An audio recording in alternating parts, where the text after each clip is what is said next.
everyone, I'm Dan Albers, and welcome to This Week in Anderson on the Big Eye Sports Podcast on USPN Sports. And as always, I'm joined with my co-host, Steve Ellis. And Steve, our next guest, Pat Tabler, is a guy that all the interviews that we've done, with Mark Reed and Rick Becker and Kevin Keefe and Mark L, all those guys always talked about Pat Tabler. And I know it's an honor for me to be talking with him. I'm sure it is with you. I remember him growing up, when we were, seniors in high school, him playing baseball, watching him on TV. So it's really cool. And that Pat's taking the time to join us here tonight. There's no question. And, the thing is, all those years I coached at Anderson, every time we go into McNick's gym and you see up in the rafters, Tabler in his jersey, and you're thinking, man, I wonder how really good he was. And then we started talking to people. Yes. Oh my gosh, imagine what it would be like today if we were able to see him. So it's awesome that we get to talk to a living legend.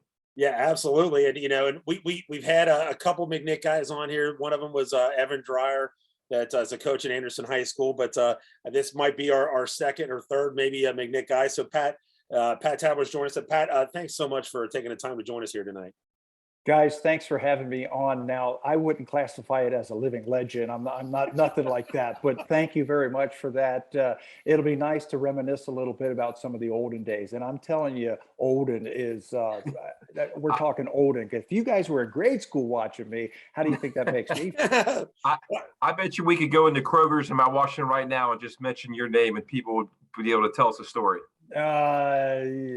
Maybe. Maybe. I know all the guys that we've talked about just talk about you glowingly. I know Kevin Keefe does, and all the guys that played against you. But let's just go back to your days growing up. A lot of the guys grew up in Anderson, but you obviously went to McNick. Talk a little bit about growing up and where you live. Well, that's really interesting that you asked me about that, because my family's from Hamilton, Ohio. And I spent some time in Mount Healthy, and then our family moved to Milwaukee, Wisconsin in the 60s, right during the height of the Green Bay Packers. So I'm a huge Packer fan, Vince Lombardi, Bart Starr, everybody like that. And when we moved back to Cincinnati, I actually spent most of my years growing up in Hyde Park, and went to St. Mary's grade school in Hyde Park, and was recruited out to McNick. Really? Back in those days, Purcell was your local. You had to stay in your area and go to the high school in your area. My brother went to Purcell, did not have a good first year there, and then we got recruited out to McNick, and that's how I ended up in Mount Washington. Wow, no kidding. Wow. But you, okay, so I know you're at McNick, you're allowed to live outside or whatever. So did you still live in like the Hyde Park? Where did you live? When you went to McNick? Grew up just a couple of blocks from St. Mary's. Used to walk to St. Mary's every day back in the 60s and the early 70s. And then when we got recruited out there, we actually used to thumb a ride to school. My brother and I, our first 2 years in high school, we would stand on the corner and stick our thumb out. And every day the same people would go by, and sometimes they'd pick us up, sometimes they wouldn't. That's how we ended up out at McNick. My first 2 years in high school, until my brother could afford a car. He got some beat up thing, and then that's what we drove to school the last 2 years. We didn't have any money back then, for sure. Wow, that is incredible. So getting recruited to come to McNick, was it for baseball or basketball or both? It was for basketball. I didn't play much baseball, honestly, growing up. When I played, I was okay, and I really enjoyed it, but I was going to play basketball. That's what I was basically recruited to go and play basketball at McNick, and actually played 4 years there. And then I was going to go to college and play basketball, but baseball kept getting in the way, and it just seemed to work out that way. And I got drafted, and that's how I ended up getting into baseball. Was that for a very young Jerry Durger that you played for? You know what? I only played for Jerry Durger. His first year was my last year. Oh, really? Yes. And we just had it maybe a month ago, the dedication for Durger Court up there. Yeah. And it was a tremendous celebration.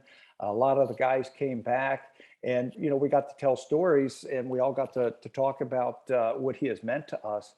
So I my last year there was his first year there. But Okay. since then, we've just been friends. He made that much of an impression on me as a high school senior Yeah. that I've been friends with him now for what, 45 years or something Right. like that. And he always has everybody back for a reunion at his house. He's got a full court basketball court in Oh, the yeah. backyard. And yeah. So he's meant a lot to me. Yeah, Yeah, Pat, absolutely. we got to experience the, Jerry Durger, because we both played for Anderson, and we got to see firsthand what that was like. And Coach Durger was very intense and brought a different, I don't want to say rivalry to the games, but it was glad to see that McNick did that for Coach Durger. It was well deserved.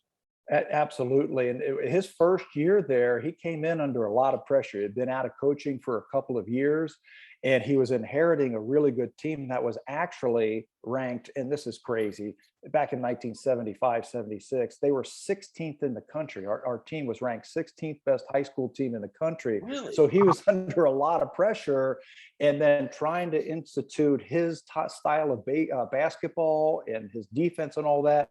I think we were just over 500 in the regular season, and everybody got hurt. I think we finished 13-8. So he was under a lot of pressure, and we didn't come through. That's for sure. Our team was only over 500, but his success has been well documented since. Oh yeah.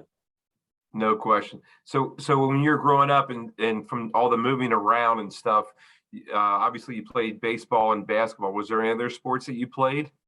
I played football for a couple of seasons at McNick, my freshman and sophomore years, and that was actually my most natural sport. I loved playing football, played quarterback, but I knew that I couldn't play all three in high school. There just couldn't do it if you really wanted to go on to college.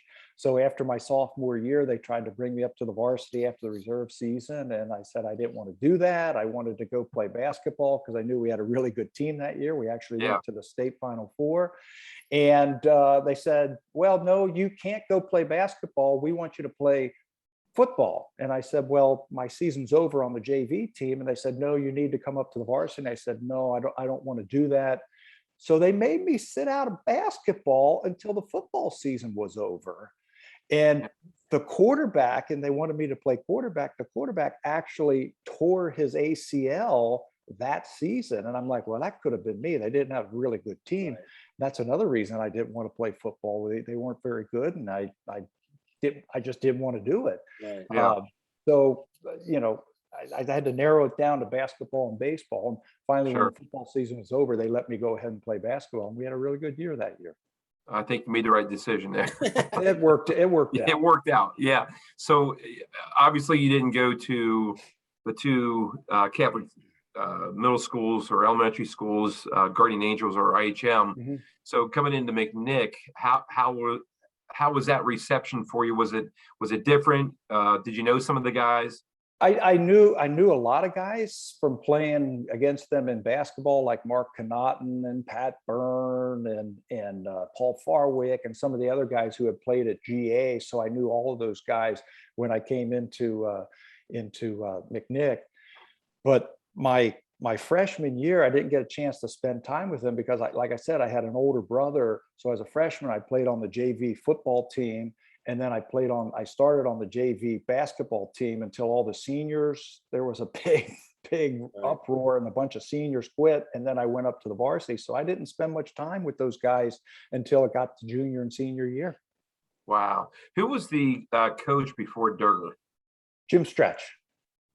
Oh, he was the head coach? I remember Jim. He was the head coach. Yeah. And then he stayed on and was an assistant for 25 years. Yeah.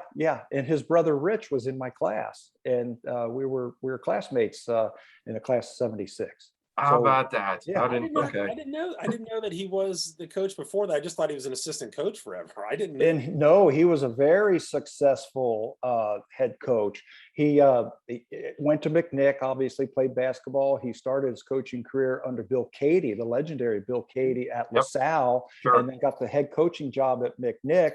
And he had Dave O'Connell and Dave went on to Duke to play. He had Randy Hafner, who went on to Notre Dame. He had the great team we had in '74, and he had my class. But after my junior year, they let him go, and that's when Durger came in. Wow. And Durger was at Moeller, right? He was at Moeller at the Roger beginning in Bacon, the wasn't 60s, and he coached Buddy Bell and Mike Yeah. Sylvester and Steve Yeah. Sylvester, and they're still really tight. And then he went to Xavier University, and he coached Xavier University for a few years. And then I believe his father died and had to run the cemetery out in St. Bernard, so he gave up coaching for a few years. And then Pat Quinn, who was the AD at McNick, hired him. Best hire they ever had, right there. Yep. Pat Quinn did a heck of a job as an AD. Best hire they ever had. Hired him as the basketball coach for the 75-76 season. Incredible. That is crazy. Well, Pat, let's get into the, obviously we were on the Anderson side of everything, but let's talk about the McNick and Anderson rivalry. Back then, there wasn't Anderson Turpin. It was really Anderson McNick. We got to experience it in sports and what it meant. And it's still, when we were playing, it was still a pretty intense rivalry. Talk a little bit about what it was like for you growing up with that Anderson and McNick rivalry. Well, it all started in football. That was my first experience of the Anderson McNick rivalry. And I remember as a freshman playing Anderson at Anderson, and they had some big dudes. I mean, some really big dudes, and they clobbered me. And I remember they beat us. And it was like the first time I started crying. I cried after that game that we had lost to Anderson. I don't even remember what our record was, but I wanted to beat them so bad because I knew how important it was for everybody on our team of the rivalry. So losing to them, crying, and I said, okay, well, we'll get them next year. And I remember we actually did beat them the next year. And do you remember Nicky Tarpoff? Sure. I remember Nicky Tarpoff drilled me in that game when I was scoring a touchdown. I think I still have that hit pointer right on the side of me. I mean, he crushed me. But we ended up beating them that. And then, so football, you could just tell that super rivalry. Of course, in basketball, it was crazy. Anderson had some great teams in the early 70s. I mean, some great teams. Kevin Galbraith was a great player for him. Back then, they were hotly contested. The fans would get all over you. I remember them bringing signs in and hanging signs up, just like ripping on us and things like that. It was really hotly contested. And even, for basketball, you go for the freshman game and it'd be a packed house. Oh, yeah. No and kidding. JV, and then, by the time the varsity took the field, there was standing room only, and it was, they were barn burner games and knockdown, drag out, neighborhood fights. And it didn't matter what the records were or the reputation, didn't matter. Those were some hotly contested games. And Anderson had some great players. You mentioned Mark Reed and Rick Becker and Rich Dotson. I mean, they had some fantastic teams. Rick Elliott. I mean, some really good teams. I think they beat us my senior year. I saw something, Pat. It was actually the other day, and you were in it. It was a post about, I actually think Dick Sanders, who was the coach at Anderson at the time, I think he actually posted it. There was a game, and it might have been 76, where in that game, there were 3 players in a basketball game that went on to play Major League Baseball. Really? Obviously you and Dotson, and I can't remember who the third one would have been, but it was a pretty cool stat. I mean, you don't see that too often. I'd have to look at that one. I know like Mark Connaughton went on to play basketball at South Carolina. Becker played college basketball. Elliott played college basketball. Mark Reed was a really good baseball player. I wonder if it was him who played professional baseball, because I think he got drafted at some point. Yeah, maybe that's it. That might be it. Professional baseball players. Yeah. I think he got drafted by somebody. Yeah, he was right. Yeah. Yeah, I bet you that was it. So just tremendous athletes. And you know what? We were all friends. In the off season, we would work out together and play pickup basketball in the summer times, and in the fall during the end of football season, we would all meet. Becker and Elliott and Reed and Dotson. We'd all meet, and Connaughton and all the guys, Jimmy O'Connell and Dave Samoya, Butch O'Connell. We would all get together and play basketball. We were friends, but when those games went on, I mean, it was competitive. You wanted to beat those guys, and I'll tell you what.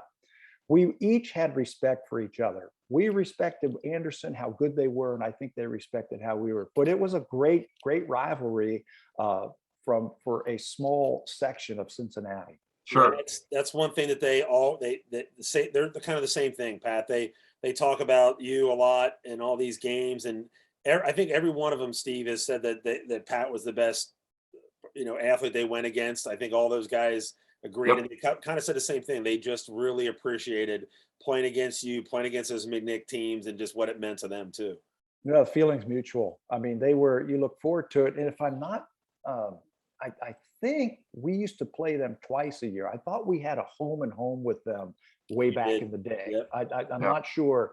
There was only 18 games and we weren't in a league. So I think we played them twice, home and home. And each game, man, it was a lot of fun when you look back on, think about Yeah, it. it really was. And the thing that I remember about Pat was McNick is when, we're in that locker room that's above the steps in there. Yeah. We're in there and you can hear just the crowd and everybody getting excited. And kind of like you said at Anderson, we'd run down that thing and we'd hear all kinds of, but it was Could we just, say that? it was so awesome. It was so awesome to be playing in that. And like you said, everybody on the floor, it was just classic. It was just a neat place to play in a great rivalry.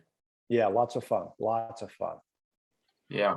I was trying to think, all right, so when you guys would get together, because this is, way before social media or texting or cell phones, well, where would you guys meet up? Where would you go and play pickup games at? That's funny now that you say that. How did we connect? We just knew.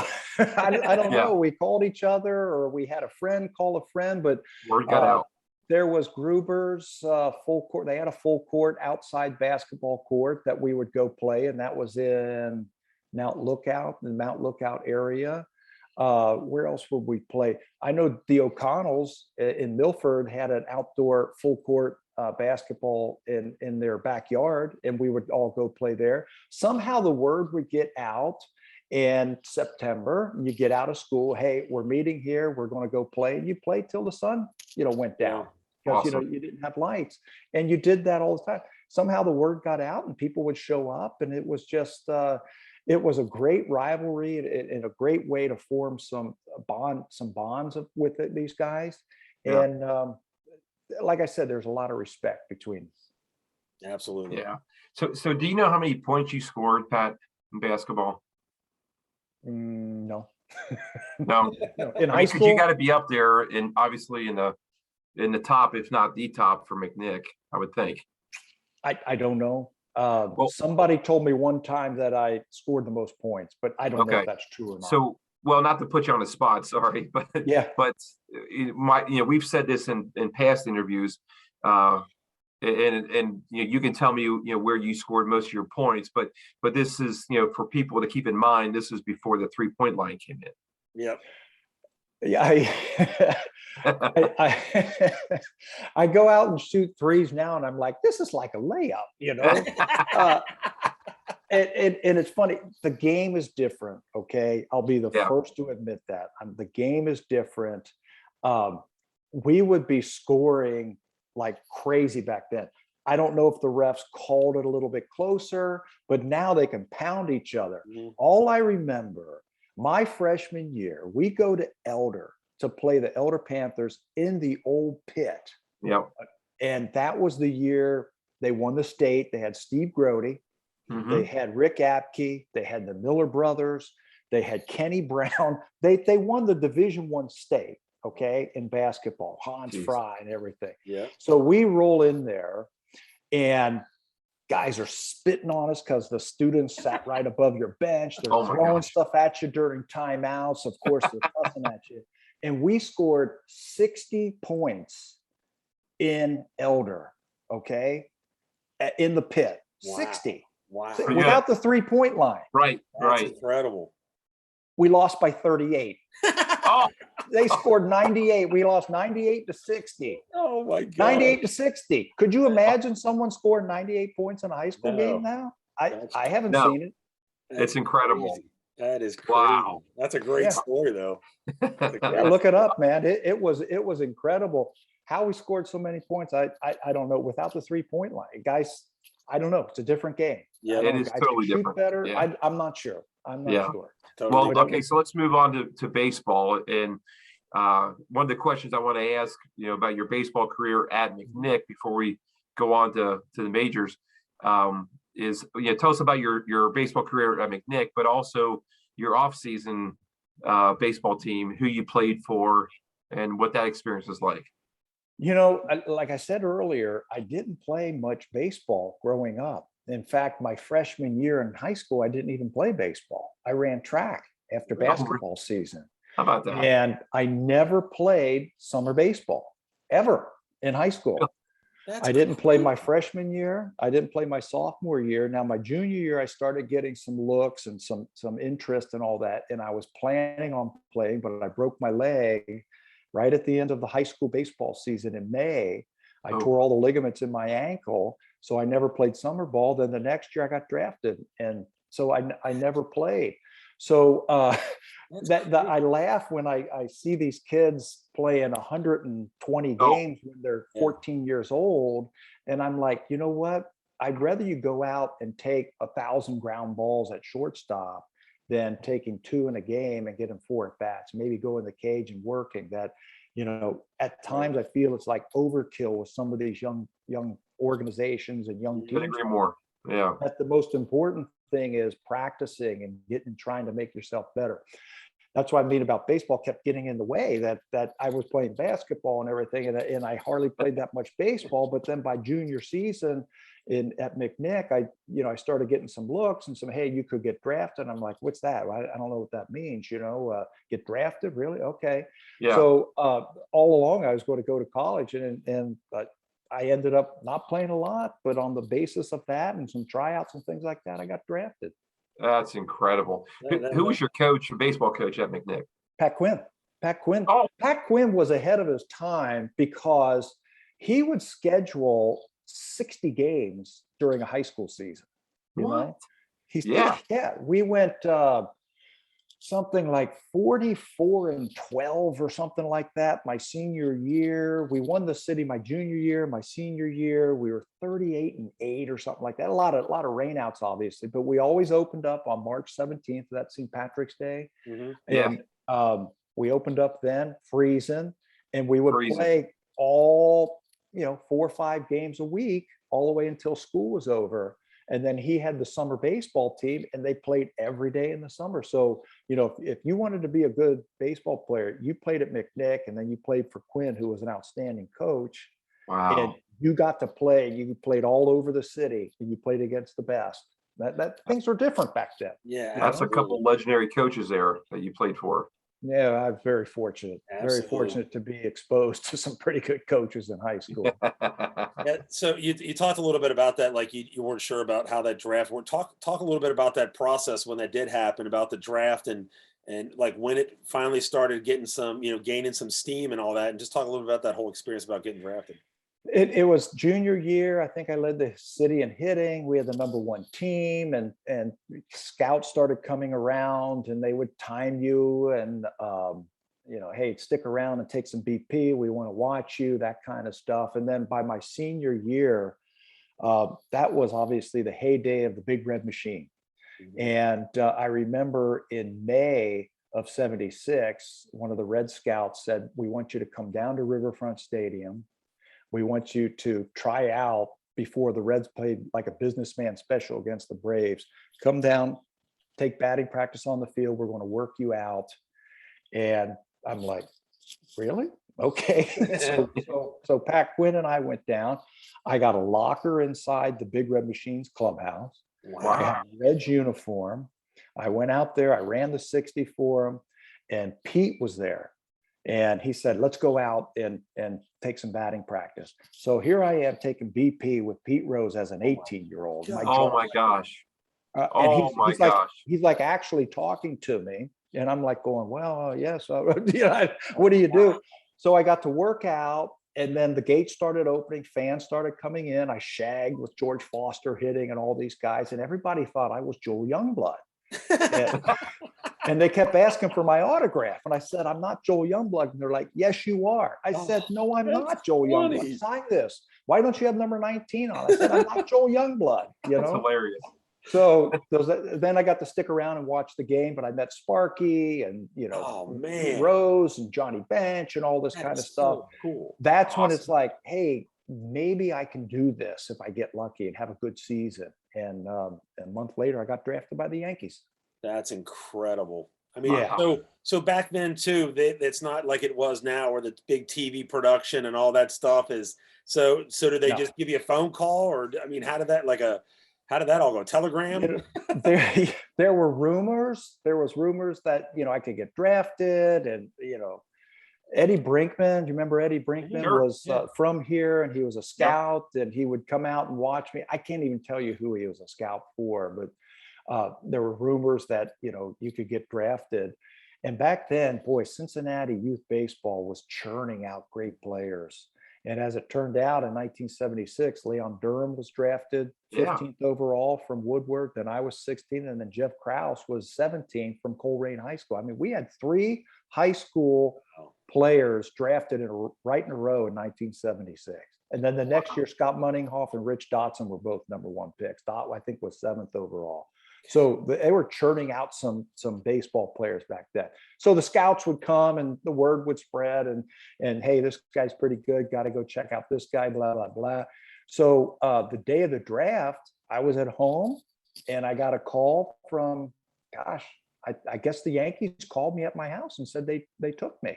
Wow. And I'm like, well, that's good. That's a good thing. That's good. So you had just graduated high school?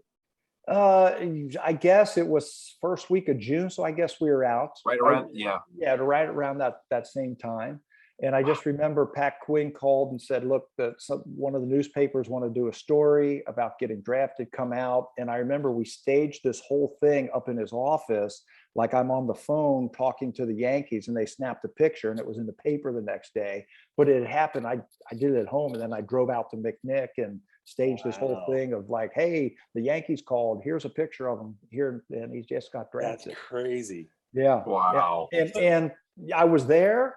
My parents, for a graduation, they gave me a suitcase and an alarm clock and said, see you later. And I got on a plane like 2 days later and left. And Where'd you go? Went to Oneonta, New York. And when they said Oneonta, I was like, Oneonta, what is that? I have no idea where that is, but I flew to New York, and I met Mr. Steinbrenner and spent some time in his office meeting with him. I watched the Yankees play the Mets in a exhibition game. They used to call it the Governor's Cup. Yeah. And next morning got on a plane and flew to Oneonta, and I was like lost. I was clueless what was going on. 18 years old, had no idea what I was doing. That's just, and so not, only that, I think you played for the Yankees. Was it a couple years? Then you got traded to the Cubs. Is that correct? Yeah, I think, let's see, that was 76, and then I got traded in 81. So I played about 5 seasons in the minor leagues. But, not playing a lot of baseball growing up, I was way behind some of these guys that's all they had done, had played baseball. I didn't know how to take a lead at first base. I didn't know how to get a jump. I didn't know what position I was going to play. That I played center field in high school, and the Yankees said, we want you to go play third base. So now I had to learn how to field ground balls, all the while being away from home and learning about going on the road and bus rides and all this kind of stuff. I mean, I was so far behind, and luckily I had a manager, Ed Napoleon, and I think he coached here for the Reds, Eddie Napoleon was my manager my first 2 years, that he knew that I was a baby. I was only 18 years old. I had just turned 18 like 2 months earlier. Wow. And he was very patient with me. And, I struggled mightily my first 2 years at just trying to get my feet on the ground, trying to understand pro baseball and what baseball is all about. But, after that repetition and doing it, day after day after day for a couple of years, it finally kicked in after a couple of seasons, maybe my 3rd or 4th year. That's incredible. I think, Steve, I think I was going to, sorry to interrupt you there, but I think the one that we remember, I do, is when he was playing with the Cleveland Indians. Is like, that's kind of what I remember you more with them. And then later on, we'll get into who you play with more. Don't you remember him playing with? Sure. With the Indians? 87, right? And made the All-Star team. Yes. Is that right, Pat? Yep. At 87. Yeah. Somebody had to make it. You're right. Everybody had to make it from one team. Somebody had to make it. That's how I made it. Hey, well, but hold on though. But they said, I think I remember seeing something that you were in the top 100. Wasn't it like Indians? top 100 Cleveland Indians of all time? Yeah. That's pretty cool. Yeah, that's a really nice honor. And, I spent 5.5 years there before getting traded, but always went on the press tour, did all the fantasy camps, actually moved there, bought a house there. The week it got done, they traded me. So my Oh. wife had to sell it and Oh. move all of our stuff back to Cincinnati. Wow. I mean, it was crazy, but yeah, I got a lot of great memories playing for Cleveland. Yeah, and and then off of that too, then I remember you were a participant on the Toronto Blue Jays when they went to the World Series, so you got to experience the World Series. What was that like for you? You know what? We had some really good teams. I had some good teams. I played on some good teams in Kansas City. I mean, I played with some super duper stars: George Brett, Bo Jackson, Frank White, Yeah. Kevin Seitzer, Bob Boone. I mean, Saberhagen, Google. Played some great teams, Right. but we couldn't beat those fantastic Oakland A teams in 88, 89, 90. We finished in second place every year. And it's like, get up there in age, and after you've spent a few years in the big leagues and you've made some money and you feel pretty good about yourself, you want to start winning. And I'm like, am I ever going to get a chance to play on a winner? And got traded at the end of the 90 season to the Mets, and we came that close to beating Pittsburgh. Pittsburgh won the division that year, and you know who they played that year in the playoffs? The Reds. Yep. And I'm like, that would have been awesome to come home and play in Riverfront. Didn't happen. So I signed with Toronto and was there for 2 years. We had a really good team in 91 and got beat by Minnesota. And then 92, man, we had a really good team. We had a giant bullseye on our back, but we had a really good team and we were determined to win. And we ended up winning. And I took my uniform off. I said, it doesn't get any better than that. I'm done. I quit. Wow. Is that right? That's cool. Yeah. Hey, that's not the year that Joe Carter hit the home run, was it? That was the next year. That was Next 93. 92, Dave Winfield. We had a really good team in 91, like I said, and we got beat by Minnesota, who went on to win the World Series that year. Yeah. So they said, we're going to win it in 92. We picked up Jack Morris off of Minnesota, and we signed Dave Winfield. And then, of course, we had, Olerud and Alomar and Carter and Devon White and Kelly Gruber and Candy Maldonado and Dave Steve and Jimmy Key. I mean, we had an all-star team. We had the highest payroll in baseball, and I think it was $50 million, but we had the highest payroll in baseball. Really? Check that out. Yeah. And we ended up beating Oakland in the playoffs, who had another great team. And then we beat the Braves on Winfield, hit a double in extra innings, and we won in 6 games, I think, something like that. That's awesome. Wow. Look, man, I've been like really blessed to do what I've been able to do, making an all-star team and playing on a World Series team. It doesn't get any better than that. It's Not many people get to say that. Yeah. it's a dream come true. I have 2 questions for you. That as a fan. So, favorite manager that you played for and favorite teammate? Gosh, favorite manager, if you're counting the minor leagues, Eddie Napoleon, because he was so good to me and he was so patient with me. And he's actually the guy who really helped me get started in the pros, because after I left the Yankees, I went to the Cubs and it didn't work out. They had a new regime and they traded me to the White Sox and I didn't make that team. And I'm just wondering, am I ever going to make it in the major league? Am I ever going to get a chance? Yeah. And Eddie Napoleon had gone to Cleveland. He was on the staff of Mike Ferraro, and Phil Sagi was there with Gabe Paul, who was the GM with the Yankees. And they said, hey, we got a chance to trade for Tabler. And Eddie Napoleon said, do it right now. Trade for him right now. And they traded for me. And Toby Harrah broke his wrist. And that's how I got to the big leagues. And I never went back. I started playing every day and I got a chance because of Eddie Napoleon. And those guys who were in the Yankee organization gave me a chance. And and it all worked out. So if you go that way, I would say Eddie Knapp. Cito was a great manager and a great man when I played for him in Toronto. So I think those would be the first 2 managers. Now, players, my goodness, I've got a really long list. Yeah. Of really good players who are really good guys. But I got to spend in the Cubs organization. I got traded to Cleveland. This guy followed me to them. And then I signed with Toronto, and he followed me there too. And I said, "What are you doing, man? You follow me?" Right? It was Joe Carter. So I spent many years with Joe Carter. Yeah, I was with. He was drafted after I was with the Cubs, and I met him as a young kid right out of college.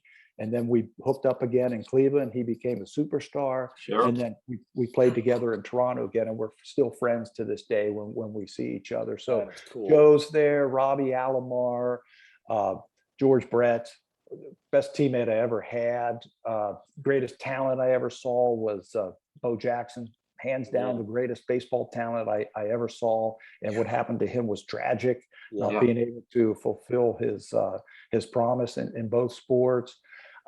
Ed Sprague and Scott Bales. I mean, guys that I had played with all over the place that, they might not be household names, but just super guys that I got to know, and just wonderful guys that we're still in contact with. Mark Kubaza, awesome guy. So awesome. those are my favorite teammates. A lot of great memories with those guys. Did you ever bat against I was just gonna say that.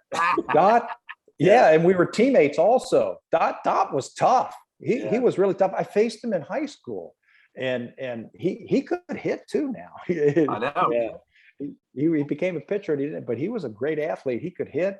And we were then teammates with the White Sox in spring training in '83, and that's when his career really took off. Oh yeah. Team. And then we faced each other. High fastball. He'd love to throw that high fastball right there, and yet it's tough to lay off of it. But he was aggressive. And then we played together in Kansas City. We were teammates with Kansas City for a year or so. And just a solid guy, man. Solid guy. Did you get a hit off him? I can't remember. I can't remember. I could sit here and say, "Oh yeah, I owned him." I don't remember. I don't remember. We interviewed him earlier, that's probably about a year ago now, and it was a great interview with him talking about his experiences and being drafted. It was really cool. Yeah. It back then, I'm sure it's all different now, but back then you got drafted, you signed, and shoot, you were on your own. Now the organizations do such a great job of bringing you into the organization, showing you what pro ball is all about. You can work out year round. Before, you were on your own. I mean, you became your own hitting coach, your own nutritionist, your own workout coach. You figured out what worked for you. They didn't have guys like that to do that for you like they do nowadays. Yeah, it's incredible. So let's talk a little bit about. We talked before we went on the air here that you're living here in Cincinnati. Do you still have family here? Do you have kids here? And what have you been doing since your playing days? Where are you working? Well, born and raised, never left. Married a girl that I went to grade school with, so we have roots here in Cincinnati. Nice. My boys, I've got 4 boys and 1 daughter. 3 of the boys went to Moeller. One of them, they played baseball at Miami of Ohio. The other one played basketball at Wright State. The other one right now is a practice player for Xavier University. My other son went to Indian Hill. He's now at Xavier, a senior in high school. My daughter, she played sports, but she had been dragged to so many games with all her brothers and me and all that. So she lives here she's got 4 kids. My wife and I have 7 grandchildren, 1 more on the way. And now I'm like really getting into my grandsons are really good baseball players, and they love baseball. They go on the road and they come with me, and they see things, and I get to work out with them one-on-one, which is a lot of fun, and awesome. Kind of try to coach them and help them as much as I can and see where it can take them. And, you asked me what I'm doing now. It's really funny. When I retired, I didn't tell anybody I was retiring. I had a chance to go play for the Phillies. I didn't want to do that. I had a chance to go play for the Red Sox. I didn't want to do that. I had a chance to go to Japan and make $1 million a year. I didn't want to do it. I felt like I had to be here. I had accomplished everything in baseball that I wanted to do. I was 35 years old. My oldest was 10 years old. I really felt that I had to be here. So I didn't announce my retirement, but I just kind of walked away from the game. But that was it. And we had a ring ceremony to get our World Series ring in 1993. And I had gone on a vacation. My first family vacation since 1975. I went on a family vacation. And when I got back, there were messages from the Blue Jays saying, "Hey, we're trying to get a hold of you. We want you to come up for opening day and get your World Series ring." Well, I missed that. I was on vacation. I'm like, "You had the whole winter? You couldn't have done it earlier? The week up?" Uh-huh. So they said, "Okay, Kansas City's in town. We're going to fly you up, okay? And we'll present you your World Series ring. Cito will present it to you before the game." I'm like, "Great, that's fair. That's really nice." So that morning I flew up, let's say on a Saturday, and there was a day game on Sunday. Sunday morning, and I was flying right back after the game. I ran into Tommy Hutton, who was doing the games on TV for the Blue Jays. I ran into him at the hotel in the lobby. "Hey, Hut, how you doing? Tabs, what are you doing? Will you come on and just tell us what you've been doing?" I said, "Sure, I'll do it."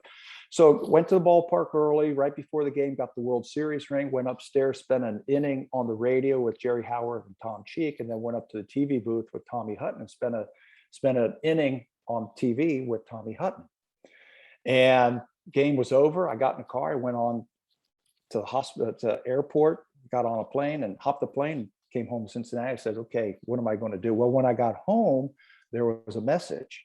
A guy from the sports network saw the game and saw that I was on TV and said, "We're starting baseball tonight."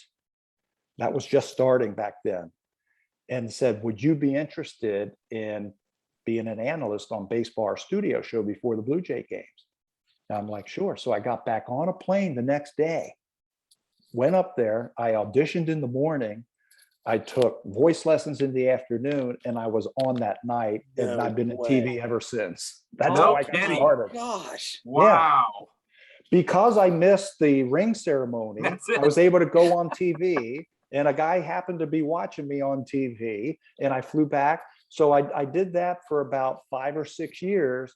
And then when Buck Martinez, who was doing the games with Dan Schulman, took the manager's job, I went from the studio to the booth, and I've been doing the Blue Jay games Oh since my, 2001. that So, is so That's great. freaking cool, man. That is yeah, awesome. like I told you, I've been very fortunate, man. Somebody's been looking out for me. It's been a heck of a ride. Wow. Well deserved. That is a great story. And I know we talked a long time. We don't want to take too much of your time, but we really appreciate. We always try to kind of wrap it up. I know Steve kind of gave a couple to you, the manager and the player and all that. But is there? We try to end with like some favorite memories of like high school and the pro. So was there a favorite high school memory that sticks out in your mind between either baseball or basketball, or have we pretty much kind of talked about that? Yeah, just being able to play on the varsity as a freshman and then go to the Final Four Ooh. in basketball as a sophomore. I remember this distinctly. We were playing at St. John's Arena at Ohio State, and we were playing Mike Phillips. Remember Mike Phillips from Akron, Manchester? He went on Yeah. to UK and became one Yep. of the Twin Towers with Rick Roby. I remember driving baseline, and he slid over, and I ran right into him, and I came up to his navel. And I looked up and I said, "I better start thinking about baseball," because I was like, "This guy's 6'11". I'm like, "I can't do this." Oh my gosh. So doing that, and then hitting a shot my senior year to give Durger a win in the tournament, just seeing his elevation the next day in the paper. They took a picture of it, him jumping up. I said, "Michael Nice. Jordan would make you proud of your elevation there, Uh-huh. your hops." That and in baseball, playing on winning teams and things like that. I guess that's it. In high school we had a really good team, but we got beat in the playoffs. So there were some really sour taste in high school that we had a really good team and we just couldn't Right. we could never win the state. So I guess that's it. Those were some fun times and some great memories. Yeah, that's awesome. And Pat, the thing that we always talk about, with the people at Anderson, we got a lot of people that come back and live in the Anderson area. You still live in Cincinnati, so that kind of tells, I know that your wife from there, but it says something about the city of Cincinnati, and then for us on this east side of town, what a special place Cincinnati and the east side of town is. I tell people that all the time. Cincinnati is a big city. but it's not a big city. It's small, but it's not too small. And it just seems like a lot of guys who are from here, there's something about the Midwest and laying down roots. It's a great place to raise a family. And it's just a great place. There's a lot of Cincinnati people who end up going away to work, but they always seem to come back. Yeah, you're right. And there's something about this city that people are so proud of. And it's, I wouldn't want to live anywhere else. I don't want to raise my kids anywhere else but Cincinnati. Plus, the Bengals are finally good again, Yes. so we can't leave, Yes. right? Yes, you gotta love it. I'll tell you what, I'm gonna have to now convince my wife. She thinks I've got too many sports streaming services and all that. But now I'm gonna have to probably get the Major League Network, so now we can watch you on do these broadcasts, because that's really exciting. I think that's awesome. So we're gonna have to do that.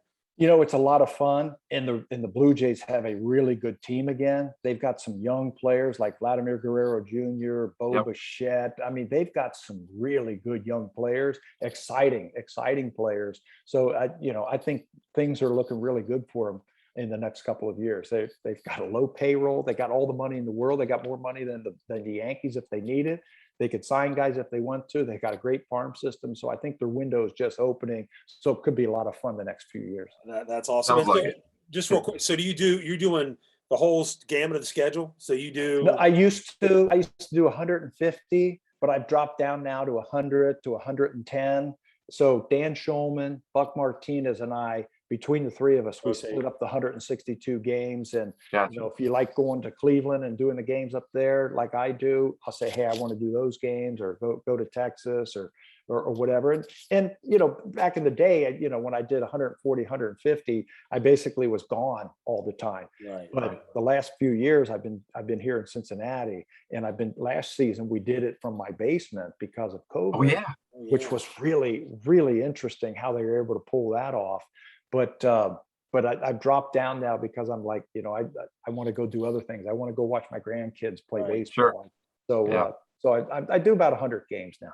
Well, that's awesome. Well, It's awesome. Pat, we really appreciate taking time. I know it's talk a lot here, but it was really awesome for us to catch up with you, and we appreciate it. We really appreciate Kevin Keefe for kind of getting it going for us. He's helped us a lot. So again, thank you so much. Anytime, guys. It's always fun to talk about some of the guys that you played with, played against, and all that kind of stuff. Thanks for walking me down that memory lane again. Really appreciate it, guys. Oh, no Awesome. problem. We appreciate it so much. So we're going to go ahead and wrap it up here. So for Steve Ellis, Dan Albers, and Pat Tabler, you've been watching This Week in Anderson. We'll catch you next week.